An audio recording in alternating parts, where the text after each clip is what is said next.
కాపులందరికీ నమస్కారం అండి. ఒక వ్యక్తి మన కాపుల సమస్యలు వింటమే కాకుండా ఆ సమస్యను ఎట్టా పరిష్కరించాలి అని దానికి పరిష్కారం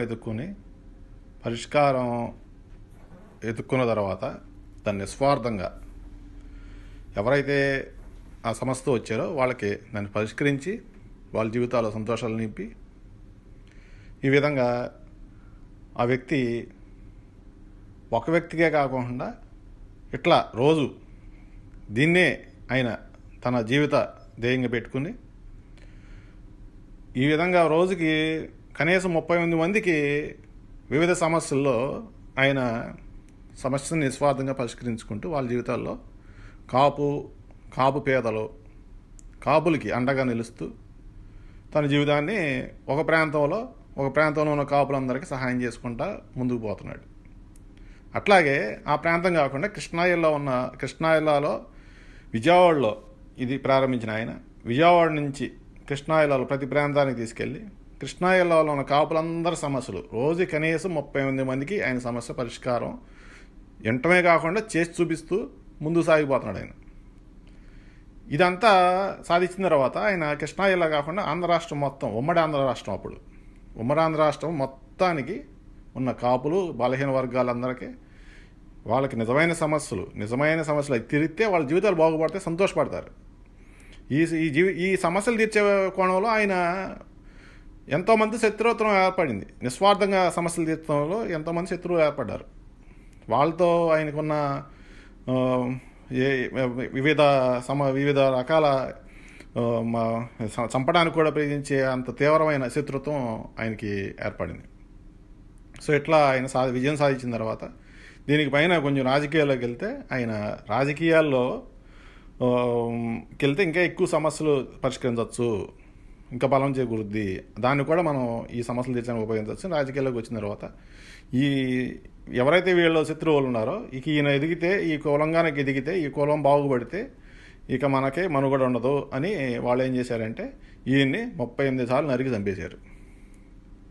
38 సార్లు చంపేశారు. ఆయన ఎవరంటే మన వంగవీటి మోహన్ గారు నిస్వార్థంగా సమస్యల మీద నిలబడి సమస్యలు తీర్చే 38 మందికైనా సమస్యలు తీర్చే ఒక వ్యక్తి మన వంగవీటి మోహన్ గారు గారిని 38 సార్లు నరికి చంపేశారు.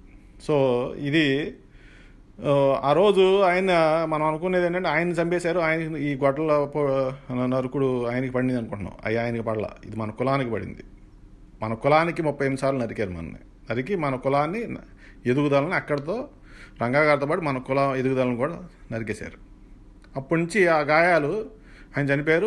కానీ మన కులానికి పడిన ఈ 38 సార్లు నరికిన గాయాలు ఇంకా తీరవు కూడా. ఎందుకంటే మనం అప్పటి నుంచి ఆయన ఆశయాల్ని ఆయన ఏం చేశారు, ఆయన దేనికి పాటుపడ్డారు, ఆయన ఏమి కలలు కన్నారు అనే దాని మీద మనం దృష్టి సారించి ఆయన కళలు అనే ఆశయాల్ని ప్రతి ప్రాంతంలో ఒక వ్యక్తిని మనం తయారు చేసుకుని కృష్ణా జిల్లాలో ప్రతి 4 రెవెన్యూ డివిజన్లో 50 పైన ఉన్న ప్రాంతాల్లో మనం ప్రతి ప్రాంతంలో ఒక రంగా గారు ఉన్న ఆశయాలు ఉన్న ఒక వ్యక్తిని మనం తయారు చేసుకుని ప్రతి ప్రాంతంలో మనం గనక మన జిల్లాలోనే ఈ 4 రెవెన్యూ డివిజన్లకి 4 రంగా గారు, జిల్లాకు ఒక రంగా గారు, ఈ ప్రాంతాలన్నిటికీ 50 ప్రాంతాలు ఉంటే 50 రంగా గారులని, అంటే ఇక్కడే మనం 55 మంది రంగా గారులను తయారు చేసుకున్నాం ఈ కృష్ణా జిల్లాలో.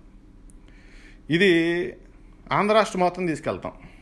ఆంధ్ర రాష్ట్రంలో అన్ని జిల్లాల్లో ఉన్న ప్రాంతాలకి మనం ఇటువంటి రంగా గారులను తయారు చేసుకున్న తర్వాత ఇది ఆంధ్ర రాష్ట్రంలో మనం సాధించిన తర్వాత మనం తెలంగాణకి ఈలోపే తీసుకెళ్ళచ్చు, ఇది అయిన తర్వాత తీసుకెళ్ళచ్చు. తెలంగాణలో కూడా ఇది కనుక మనం చూపిస్తే ఈ విజయాన్ని తెలంగాణలో ఉన్న ప్రాంతాలన్నింటిలో రంగాగాలను తయారు చేసుకుంటాం.